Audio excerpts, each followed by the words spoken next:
Hey guys, and welcome to our interview with Deadalnix. He is the man in charge of Bitcoin ABC. It's an implementation of Bitcoin Cash, and we're going to learn more about it today. So without further ado, let me bring him onto the stream. Click this button right here. Thank you so much for joining us. So first of all, I want to give you a chance to introduce yourself, and then I want to hear, and I'm sure everyone wants to hear, how you first got into Bitcoin and what you thought of it. Okay, so I'm Amaury. I'm a lead developer for Bitcoin ABC.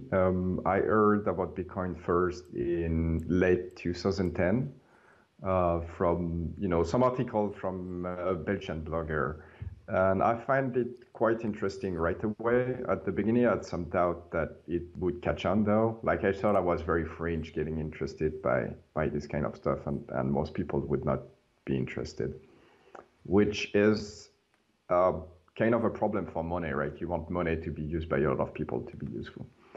But quickly enough, I saw that this was growing and growing and growing. So that kind of, removed most of my doubt over time. Yeah. It was very unpopular back in 2010. So your perception was correct. So let's fast forward in time. Last year, Bitcoin ABC came to be. How would you describe that story in your own words? Well, it's a bit of a chaotic story, but I started Bitcoin ABC at first to implement a proposal from Push.io that was called extension block, which was, during the ground scaling debate, there was several proposals on the table. And I thought this was an interesting proposal, and maybe it could be a good compromise between people that wanted Segwit and people that wanted bigger blocks.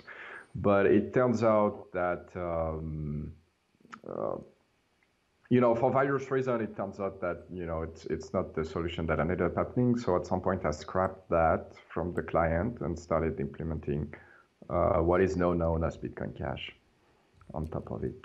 So it became known as the core client, basically, for Bitcoin Cash. It was the reference client. Would you say that's true?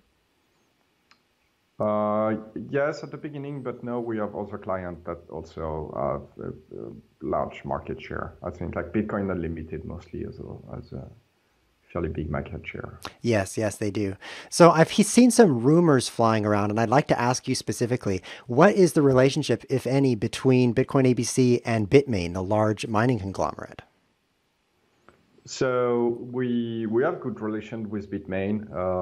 We are not like the Bitmain team per se, but I think we are very in line, with what Bitmain wants to do. So, and we talk with people from Bitmain on a very regular basis. So even though we are not like employed by Bitmain directly, we have several sources of funding. You could say that we are very much in line with Bitmain. I see. Cool. Well, let's talk about the potential fork. I wanted to say fork, but maybe there will be no fork. We'll call it the upgrade in November because Bitcoin Cash is potentially going to be getting some new features, but there's disagreement about what features those are going to be. So I know one of the features that Bitcoin ABC wants to add is called canonical transaction ordering. So do you want to tell us in brief what that is and why that's important to you? Yes.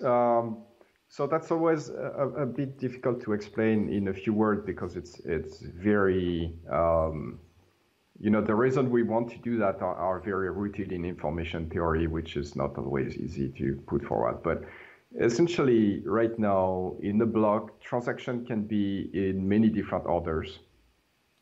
And what that means is that when you are a miner and you produce a block, you need to transmit that order to other miner that will want to, accept your block and mine on top of it. And at the, on the receiving end, for the person that received the block, they need to validate that that block is valid. And that means that they need to validate that the order of the transaction in your block is a valid possible order. And as it turns out, all that work is essentially not providing any value, any functional value to the ecosystem. Because transaction have the hash of previous transaction in their input. And as a result, there is no way to produce like an invalid graph of transaction. And so if you can remove the current rules for ordering and replace them by some simple rule that guaranteed that there is one possible order for the transaction in the block, you win on two fronts. You win on the front of block propagation, because now you don't need to propagate the order. You just need to propagate the set of transactions that are in the block. And there are techniques such as graphene that allows you to do that very, very compactly. We saw during the stress test that happened recently that essentially somewhere between 80 and 90% of the bandwidth used by graphene was used to just transmit ordering information. So it's pretty substantial gain. And the other benefit is that if the rules for the order is very simple, it makes it much more easier to parallelize the validation of the block, which means that we can have bigger blocks. Okay, so it sounds like there's some benefits. Of course, they're kind of technical and for the miners, so it's hard for the average Bitcoin Cash user to really understand what they're getting out of this Yeah, so upgrade. for the average user, really, they should not see anything. I mean, like nobody cares about what our transactions are in the block today. Like, you know, when you look at your transaction or in your wallet is gonna tell you, okay, this transaction is not confirmed, or it was one or two or three confirmation. Never it's tell you, oh, this transaction is at the beginning of the block or at the end or before that one in the block, because it's not an information that is relevant for user. Right. For the most part, this is more of an implementation detail. So as far as users are concerned, it won't change much. So surprisingly, we've seen some pushback against this proposal. What would you say are the downsides, if any, of changing to canonical transaction ordering? So if we were to start from scratch, I would say that there is essentially no downside. And if you were to start, some cryptocurrency from scratch, you should do that. And actually, many newer cryptocurrency do that. But obviously, because we have a chain that exists and there is an history there, you need to make sure that there is a proper activation mechanism and there is a proper transition from the old rule to the new rule. And so there is a bit of a complexity that is added there. Yeah, I And think I'd that say this is the main downside. Yeah, people do kind of downplay the complexity of upgrading or hard forking a blockchain. Because as the end user, you just get a pop-up, time to update Windows, click the button, job's finished. A lot of work goes into sending you that notification and having the update ready and having it installed without wrecking your computer, as a few Windows Yeah. updates have done. Yes. So on the other side of the camp, we've seen proposals to increase the maximum block size beyond 32 megabytes. What do you think about that proposal? I mean, it's more of a political move than a technical proposal, because we know nowadays that the software as it is today can barely do 32 megs. There are a lot of stuff that start not working very well way before 32 megs, and so there is no hope. There is no hope to produce a 100 meg block anytime soon. It's not like it's impossible. We know what the bottlenecks are, especially Bitcoin Unlimited with the Gigablock initiative found a lot of very interesting data we can use to improve things. But I mean, you could improve the block size today. The only thing that would actually happen is that you would be more vulnerable to denial of service attacks. But there is, in no way it would actually increase the capacity that exists on the network. Right. We recently found that out because we had a stress test on the network where we had some gigantic blocks. I think the peak block was 22 megabytes. And I think transactions were just flying at full speed during that time. Do you think we could have seen a 32 meg block at that time? What held us back? Probably not. There are two main problems that needs to overcome for 32 blocks to work well. The first one is the mining API. So the way the mining works right now is extremely inefficient because what's happening is that the node prepare what we call a block template, which is essentially a block that is 100% valid except the proof of work is, not done yet. And so the node software produce a block template and send it to the mining software. And the mining software use that block template essentially put most of it aside, don't care about all the transactions that are in it. It only cares about the Coinbase. Generate a Coinbase and send that to a bunch of ASICs, so ASICs can do the proof of work.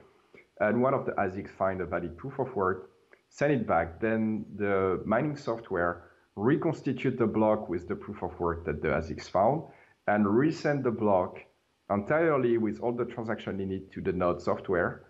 And the node software is going to reprocess that whole block from scratch as it has never seen it before. And so that whole process is highly inefficient, and that's not that big of a deal when your block is 1 megabyte, but when your block grows bigger, that's more of a problem. So that's the first bottleneck. And the second bottleneck is the capacity to admit many transactions in the mempool. So when you accept a transaction in the mempool, you need to check that the transaction is valid and there is no other conflicting transaction in the mempool, and that various policies of your node are respected. Maybe the transaction need to pay enough of a fee, for instance, to be accepted.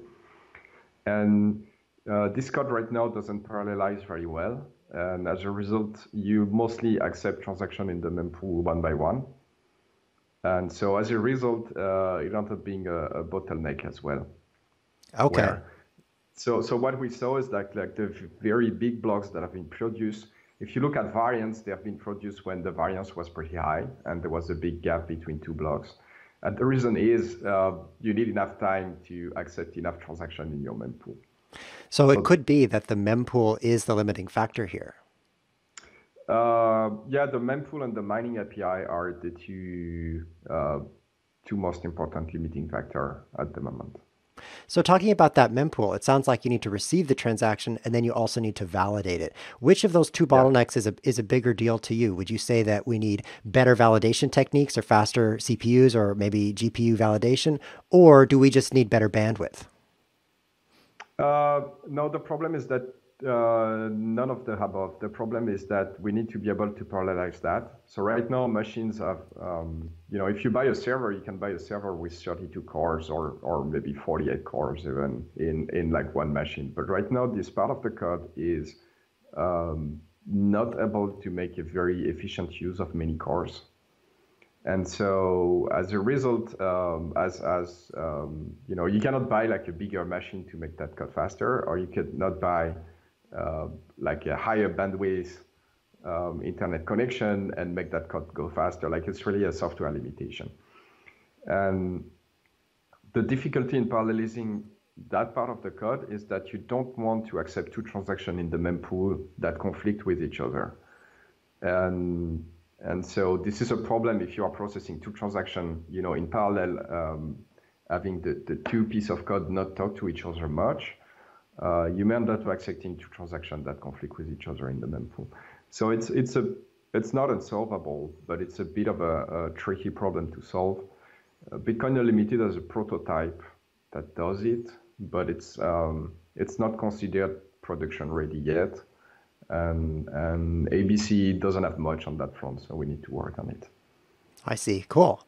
Well, let's get to the November fork, because it looks like we've got some conflicts between what I would call nChain's proposal and the ABC proposal. So let's say hypothetically that you said, we can wait on the canonical ordering 128 megabytes. That's okay. If you decided that, you personally, do you feel like you would have the authority to make ABC line up in that way? Or is this more of what other voices would we need in the conversation to make that change? So it'd be a bit difficult now because we have some release, but not impossible. But at the end of the day, I don't think this whole dispute is about canonical ordering or any of the other difference actually. And so I don't think that moving, say we don't do canonical ordering anymore, I don't think it's going to resolve anything. Because that roadmap is something that has been discussed within nChain for a very long time. If you look on their website in December, they make an announcement that they are in line with our roadmap. We also made an announcement in November on our site that explain the roadmap, and all those systems are in the roadmap. So quite clearly, they recently decided to change their strategy and change their whole approach. um, which I think is not very professional, right? Because we've been discussing with other implementation to put a common roadmap out there, and it's very important for the ecosystem to have some visibility of about what's going to happen, so that people can build upon it. If people change their mind, all the time for no good reason, then it's like building on quicksand. And I think it's a move that is very similar to, during the block size debate, there was like Bitcoin XT was like, okay, we can do 20 megabyte. I don't remember what was the date, but we can do 20 megabyte. And then the more small block size were like, well, 20 is a lot. Maybe we need to do something smaller. So people go on the negotiation table and are like, okay, we're going to do 8 megabyte. And the small block are like, okay, they agree for 8 megabyte for a while, but they're like, you know what? It's still a bit big. Let's do 2 for 8, and again and again. And if you go back to the negotiation table every single time, what happens is that like people are there, meet in the middle, and then you have one side that goes back to their original point. So you negotiate again, you meet in the middle, and then the sides go back to the original point, and you negotiate. And what happened is that the side that play that game, if you let the sides that play that game play the game, they essentially get everything that they want, and you get nothing. So I don't think it's a very good strategy to play. I think they are playing the exact same game. And yeah, yeah. Interesting. It's not in the benefit. I don't think it's the benefit of Bitcoin Cash to allow people to play this kind of game. Yeah. Well, thank you for sharing your view on that. So it sounds like you would say that nChain isn't really looking for the best technical solution. They're looking for a conflict so that they can win the conflict. Would you say that's correct? Exactly. Yeah, I think this is what they are. I think this is their move here. Yeah. Okay. So moving into November, what do you expect? Do you think we're going to have two kinds of Bitcoin Cash? If so, will one of them get the ticker? What are your views on that?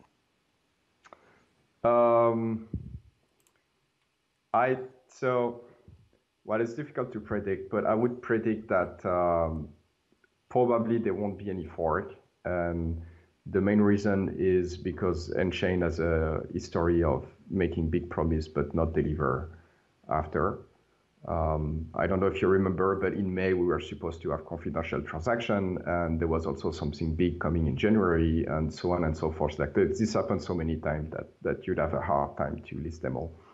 So if we trust that this pattern, like if we trust that pattern in the past are predictive or of pattern in the future, probably nothing is going to happen in November. If something is going to happen, then we're going to have a minority chain. But what happened is that CoinGeek and nChain, both of them are a fair bit amount of hash rate, and I doubt that they have enough hash rate to support a minority chain at the price that a minority chain would be. And so as a result, I don't think the whole stuff would last very long. Okay. So do you think that keeping hash rate running is extremely expensive? So you cannot keep mining a minority chain forever.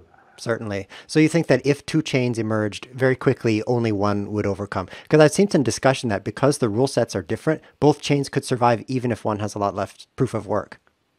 Well, if nChain and CoinGeek decide to mine on Bitcoin SV in November, then certainly for a while at least there is, the network is going to split and we're going to have to chain. The whole stuff, where they say it's going to be Nakamoto consensus and the longest chain is going to win, it's not what's going to happen in practice, because the different software are not going to accept each other's block, right? So you're going to have a chain split like happened in August last year, not Nakamoto consensus. Right. Okay. Go ahead. I don't think the Bitcoin SV chain is going to get the ticker. The main reason is pretty much all the people that started Bitcoin Cash and put in place the roadmap and all of that, they are not supporting nChain's roadmap, and so it's going to be highly difficult for nChain to claim that ticker.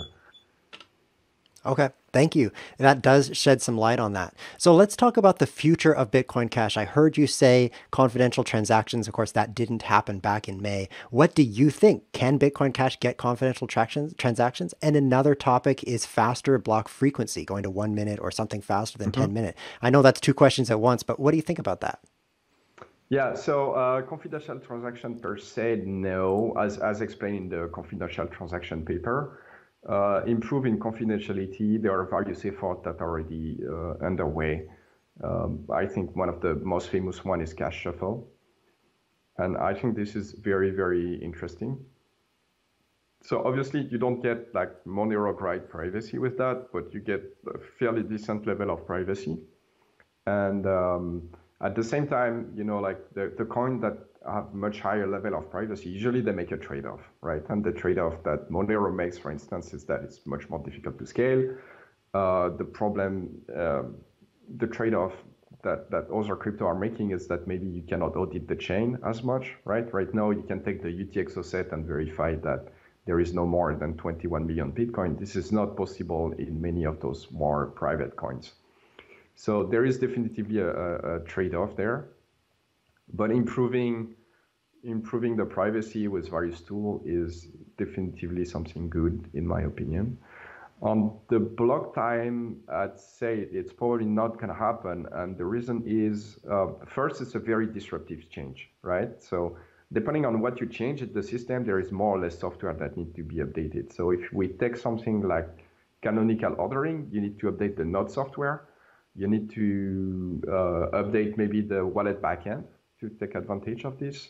But you don't need to update all the wallets, for instance, right? People that have a wallet on their phone, the wallet is just going to continue work the same way. Like they won't even notice a difference with canonical ordering. If you change the block time, that means that every single wallet needs to be updated. Essentially, like any software that interacts with Bitcoin ever needs to be updated, which is fairly high of a cost. And I don't see a benefit that is high enough for that cost, right? Because you could reduce the block time to maybe 2 minutes, maybe 1 minute, maybe even if you want to push it 30 seconds. But 30 seconds is still way too long of a time for many interaction, right? It doesn't give you, face-to-face interaction, right? For face-to-face interaction, it needs to be less than 5 seconds or even less than 3 seconds ideally. Right. And So 5 second, so three it's a second. very, very high cost, but it doesn't bring you far enough. So I would rather explore different, explore different direction to make confirmation faster, or at least, give a very high degree of confidence that a transaction is the one that's going to be in the next block within a few seconds, rather than change the block time. I think there is more, like, this direction in the mind is going to bring more R. Yeah, that makes sense. And I'd have to agree with that because if you're looking for real-time transactions, then increasing the block time is not going to help because you're not going to get to real time and all you'll do is give yourself different problems instead. Yes. So in terms of real-time transactions, one of the big things we're seeing in the larger Bitcoin space is the Lightning Network, saying that you can have an instant confirmation there. Do you think that the Lightning Network can serve the world's needs for instant transactions and ignore the block size issue? Let's say the Lightning Network were running well Yeah. on Bitcoin Cash. Yeah, in terms of confirmation time, the Lightning Network does very well, but same thing, it makes some trade-off, and I don't think the trade-off that the Lightning Network makes are the best. I think the Lightning Network is going to work very well in some specific use case, but not in the general case. Even for normal value payment, like tens of dollars, you get requirement for amount of liquidity that are extremely high. And so it's probably not going to happen. And so Lightning Network solved that problem, but I think it solved it by making trade-offs that are not ideal. I see. I see. Yeah. That makes sense. All right. Well, I want to ask one more question. I'm sure everyone wants to know this. Will Bitcoin Cash surpass Bitcoin and become the true Bitcoin? I think that's possible. So I'm going to state it another way. I don't think Bitcoin is there to stay number one, say, in the next 5 years. I would be like, so I would be surprised if in 5 years Bitcoin is still the number one cryptocurrency. Um, no, I think Bitcoin Cash has a fair shot to take the number one spot, but uh, I see also other cryptocurrency that also have a fair shot. So we need to play our card very well if that needs to happen. Yeah. And I So think the first, I'd say the first thing is to realistically assert the position we're in. We're a pretty big cryptocurrency, but asserting that we're just Bitcoin and we're going to be number one next week is not helping anyone. We need to realize that we are a minority chain. We have a minority hash rate, and we are not the main BTC chain. But we can be if we, we can be in a few years if we play our card right. well, that's very optimistic. Glad to hear you thinking that. So I want to open up this up. If people are in the chat and want to ask questions, we might take a few there. One that I see here in Yeah. the chat is, what are your thoughts about the Wormhole technology on Bitcoin Cash? This is a technology that's coming out of Bitmain for user-issued assets, basically, or tokenized assets. Yeah, so it's very similar to Omni that have been on Bitcoin for a very long time. So on that front, no big surprise. It seems to me that Wormhole is right now there is all kind of conspiracy theory around Wormhole that don't make any sense. There seems to be most of them gravitating around the idea that if Wormhole, so with Wormhole you can burn 1 BCH and get 100 Wormhole coin or Wormhole token, or I don't know what they call it. And so if the value of one Wormhole coin is more than 1% of the value of 1 BCH, then you have an incentive for people to start burning their BCH and get Wormhole coin. And various people are afraid that this could lead to the destruction of BCH, but there is a big economic misunderstanding there. Because what happened when someone burns a BCH to get Wormhole coin is that the supply of Wormhole coin increases and the supply of BCH decreases, which means that the value of Wormhole coin decreases and the value of BCH increases, right? And so if Wormhole coin become more valuable than BCH, then people are gonna start, converting their BCH into Wormhole coin, which is gonna stabilize the exchange rate. So there is no, there is no path of destruction there. The whole stuff doesn't make a lot of sense. And if people want to build whatever on top of BCH, I think that's great. I mean, like, I'd rather have them build that on top of BCH than on top of something else. And because of the scaling characteristic of BCH, I think it actually makes sense. Okay, yeah. So it sounds like people are attacking Wormhole for the wrong reason entirely, and really it's not harmful and it can be something useful. Mm-hmm.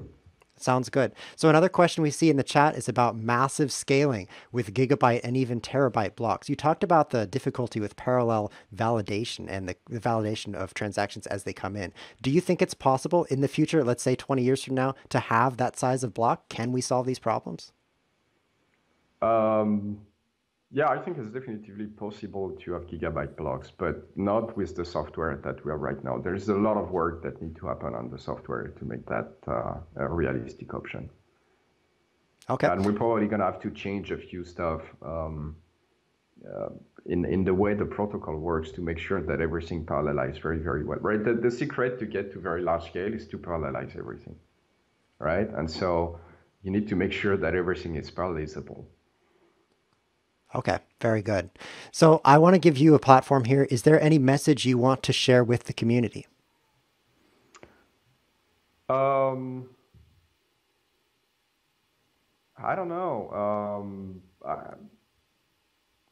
So I think there is a lot of fighting with BTC that really doesn't bring that much value. I mean, it's been a year. People need to people need to put that to rest.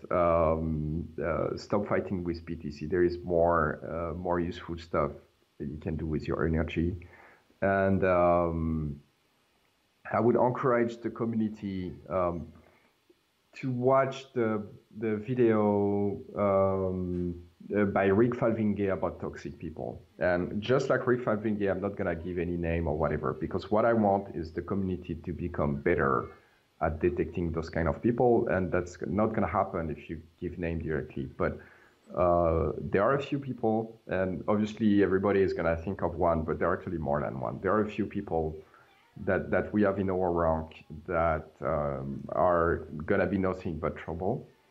And the community needs to, get what I call a better immune system, essentially, against those kind of people.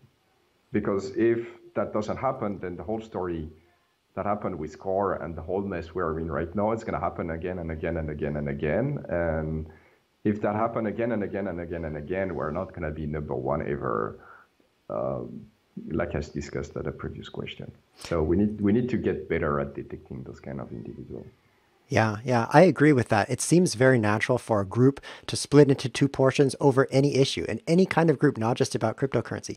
And then the groups then split again. This is why we have so many denominations in religious organizations, because they just keep splitting. And you're going to see that happen more and more. But if we want to keep Bitcoin Cash strong, we have to stay aware so that we can keep that to a minimum. Yep. All right. Well, thank you so much for your time, Deadalnix. I really appreciate it. And I'm sure everyone watching did as well. Have a great day. Thank you. Bye.